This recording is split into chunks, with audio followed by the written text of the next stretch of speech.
Good morning everyone welcome back to my channel और आज के नतून एक ब्लगे तुम्हारे प्रत्येक अनेक अनेक स्वागत जानाচ্ছি एकदम देखो घरेर कोनाय एसे ब्लगेर इंट्रो दिচ্ছি আসলে কি ভিতরেও ঘুমোচ্ছে তাই আর কি বাইরে এসে ইন্ট্রোটা দিচ্ছি। তো ঘুম থেকে উঠেছি কিছুক্ষণের আগে, উঠে শুধু মুখটা ধুয়েছি আর এই যে জামা কাপড়গুলো দেখতে পেলে এগুলো সব কালকে ধুয়ে রেখেছিলাম।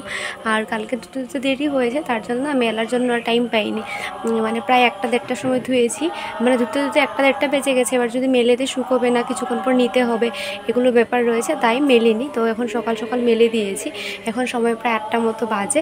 আর কি প্রচুর রোদ উঠেছে, ঘুম থেকে উঠে দেখতে পাচ্ছি। আর এদিকে শুনতে পাচ্ছ ওম ভূর্ভুবস্সুঃ গায়ত্রী মন্ত্র, মানে কি কাকিমণি ওদের ঘরে আর কি আজ ব্রহ্ম গায়ত্রী জপ হচ্ছে। তো প্রায় 7:30টার দিকে হয়তো বা শুরু হয়েছে। গিয়ে ভেবেছিলাম বসবো, 6টার দিকে ঘুম থেকে একবার উঠেছি, উঠে আবারও না মানে চোখ খুলতে পারছিলাম না, রাতে ঘুমোতে ঘুমোতে প্রচুর দেরি হয়।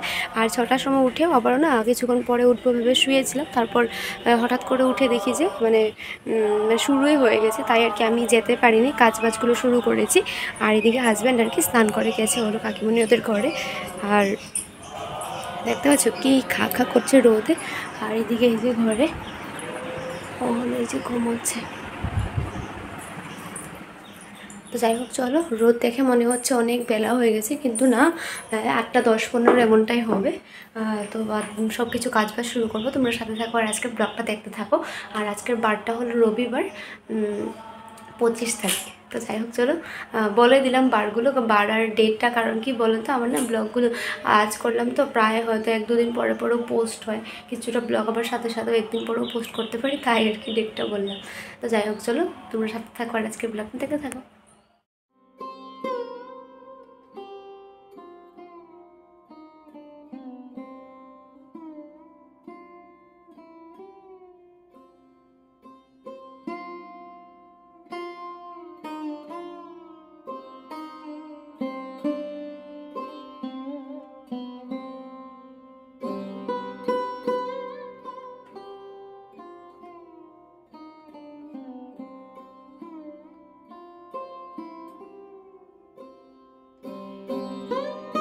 তো এই যে দেখো ওনাকে উঠে পড়েছে, আমি হয়তো 1-2টো কাজ করেছি, বাসন টাসন মেজেছি, ঘর দুয়ারও এখন অব্দি ঝাড়ু দেইনি।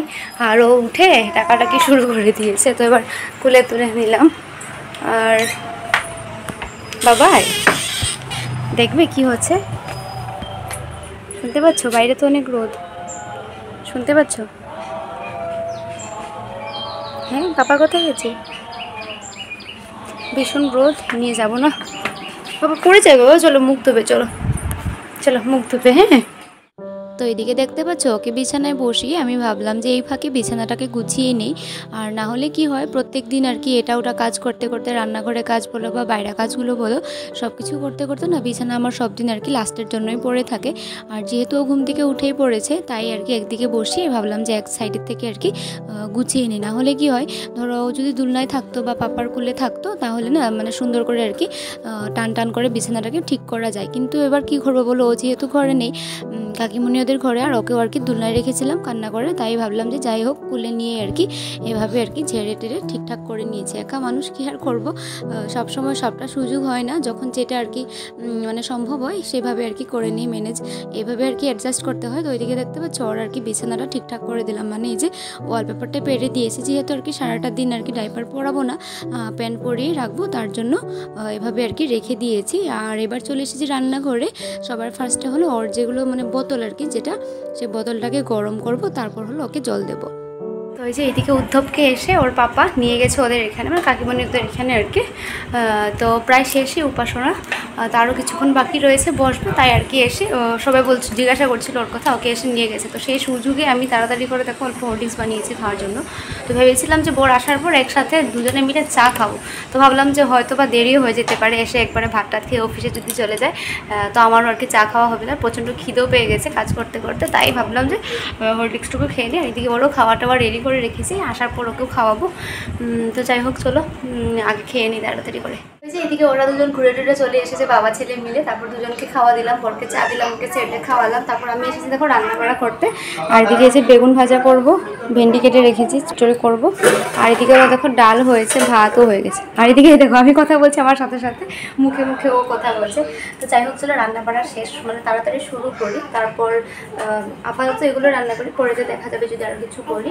আর আজ একটা প্ল্যানিং রয়েছে, কাল যেহেতু সোমবার, কাল জন্মাষ্টমী, তো জন্মাষ্টমীর জন্য না ইচ্ছে আছে যে আমার গোপালকে অল্প গোপাল বেশি সাজানো। তো দেখা যাক কতটুকু হয়, আগে তাড়াতাড়ি কাজগুলো শেষ করি। তো এইদিকে ওনাকে দেখো আমার কোলে উঠে বসে আছে, এদিকে আমি রান্না করছি, রান্না শিখতে এসেছে হয়তো বা। এদিকে ওর পাপা কি সুন্দর বিছানায় বসে আছে, যে পাপার সাথে বিছানায় থাকবে সেটা না। এই দেখো সকাল সকাল উঠে গেছে তাড়াতাড়ি, তার জন্য নাকি ঘুম পাচ্ছে। আজ রবিবার, অফিস অল্প দেরি করে যাবে, আর ওদের পাপার সাথে থাকবে সেটা না। আমি রান্না করছি গরমে, আমার সাথে খুলে নিয়ে নিই। যা যা যা যা, আমার এত সুখ সহ্য হইতেছে না। পাপা কি সুন্দর গুনো দিতেছে, যাও বাবা যাও যাও। এত সুখ আমার আর সহ্য হইতেছে না বাবা, ধরো। হ্যাঁ এত সুখ আমার আর সহ্য হইতেছে না, উঠো উঠো বাবা। পাপারে চিমটি দাও তো। না বাবা চিমটা দিবে না, যাও পাপাকে ডিস্টার্ব দাও, চুলে টানো যাও। তো এই যে ফাইনালি আমার স্নান দান কমপ্লিট, স্নান করে একদম কাপড় টাপড় ধুয়ে মেলে দিয়ে এসেছি। আর সকালে যেগুলো ধুয়েছিলাম সেগুলো তো অর্ধেকটা শুকিয়ে গেছে, মানে নিয়ে এসেছি এখানে, বেডশিট টেডশিট এগুলো ধুয়েছিলাম টুকটাক, শুকিয়ে গেছে নিয়ে এসেছি।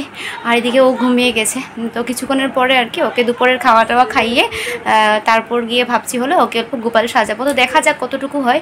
এদিকেও মানে ভেবেছিলাম হাজব্যান্ড হয়তো বা ঘরে আছে কিছুক্ষণ, কিন্তু না, ও বললো ও নাকি কিছুক্ষণের মধ্যে আর কি অফিসে চলে যাবে। তাই আমি ভেবেছিলাম সকালে বলেছিল দেরি করে যাবে, হয়তো বা বিকেল দিকে যাবে, কিন্তু না এখন হয়তো চলে যাবে অফিসে। তো একা একা না মানে সাজিয়েও কোনো লাভ নেই, কারণ কি ফটো বা ভিডিও করতে হলে সাথে একজন চাই। তো যাই হোক দেখা যাক হয় কি না। না সবসময় মানে এমনটাই হয়, আমি কিছু একটা যদি ভেবে রাখি ভাবা মতে হয় না। তা আপাতত কিছু করার নেই, অল্প সময় রেস্ট নেবো আর কি। তো এই যে এখন হলো বিকেলবেলা, আমাদের দুপুরের খাওয়া দাওয়া কমপ্লিট। আর এদিকে ওর পাপা চলে গেছে অফিসে, আর এসেছিলো হলো মানে আমার বোন আর কি, ওর মাসি এসেছিল। ওকে যেহেতু সাজাবো ভেবেছি তাই আর কি বোনকে ডাকলাম আসার জন্য। এখানে এগুলো একদমই করতে পারা যায় না। আর এদিকে দেখতে পাচ্ছ ওকে আমি সাজাচ্ছিলাম, যা করছিল মানে একদমই মানে মানে কোনো মতেও দেবেই না, হাত সরিয়ে সরিয়ে দেয়। তো অনেক কষ্ট করে দেখো ওর না কপালটাকে সাজিয়েছিলাম তিলক দিয়ে দিয়ে, তারপর এই যে ড্রেসটা পরাচ্ছিলাম ধুতি। তো যাই হোক চলো রেডিটা করে নিই। যে আমাদের গোপাল সোনা রেডি, তো তাড়াতাড়ি করে দু এক কপি ফটো তুলে দিই, সব খুলে যাচ্ছে অলংকারগুলো। এই যে এই যে এই যে হাসি হাসি দিয়েছে তো, গুটু গুটু গুটু গুটু গুটু গুটু গুটু গুটু। এদিকে দেখো ফটো ওঠানোর জন্য কি চেষ্টা। তো এই যে ফাইনালি আমাদের ফটোশ্যুট শেষ। আমিও ভেবেছিলাম যে একটু শাড়ি পরে ওকে কুলে নিয়ে ফটো তুলবো, কিন্তু আমার কথা বাদে দিলাম, মানে ওকেই ঠিকঠাক করে ফটো তুলতে পারিনি, কান্নাকুটি শুরু করে দিয়েছে। ওর না প্রচণ্ড গরম লাগে, অল্প সময় যদি মানে হাওয়া না পায় তাহলে আর কি কান্নাকাটি শুরু করে দেয়। আর তার মধ্যে দিয়ে এগুলো মানে মালা টালা পরিয়ে নিয়েছিলাম, তো তাই আর কি বিরক্ত হচ্ছিল। তাড়াতাড়ি করে ঘরে নিয়ে এসেছি, 2-3 কপি ফটো আর কি এসেছে ঠিকঠাক করে। তারপর ঘরে এসে এগুলো চেঞ্জ করে দিয়েছি, এবার গিয়ে শান্তি। আর বোনও চলে গেছে, তাই আর কি আমি আর রেডি হলাম না, আর সময়ও হবে না, সন্ধ্যা হয়ে যাবে মানে যাচ্ছিলো তাই। তো যাই হোক চলো কি আর করার, এদিকে ও খেলছে এখন। আর যতবার মানে সাজাই না, মানে কিছু একটা অনুষ্ঠান থাকলে ধরো মানে যেমন উৎসব থাকলে, যেমন জন্মাষ্টমী বলো বা কিছু থাকলে এমন যদি সাজাই হয় না ঠিকঠাক করে, ও একদম ভীষণ মানে বিরক্ত হয় যদি সাজিয়ে টাজিয়ে দেই। তো যাই হোক কি আর করার, বাচ্চা মানুষ বুঝে না, কি আর করবো। তো এই যে এখন ঘড়িতে সময় বাজে 8টা। তো এইদিকে ও চলে এসেছে অফিস থেকে, তাই ভাবলাম যে দুজনে মিলে চা খাই। আর ও আর কি একটা ওয়েব সিরিজ এনেছিল, তাই ভাবলাম যে দুজনে মিলে আর কি চা খেতে খেতেই দেখবো। তো যাই হোক চলো আজকের ব্লগটাকে ওইখানেই শেষ করি, দেখা হবে তোমাদের সবার সাথে পরের কোনো ব্লগে। তো প্লিজ আজকের ব্লগটাকে লাইক কমেন্ট করো, কেউ নতুন করে দেখলে আমার চ্যানেলটাকে সাবস্ক্রাইব করে দিয়ে যেও। Tata, good night.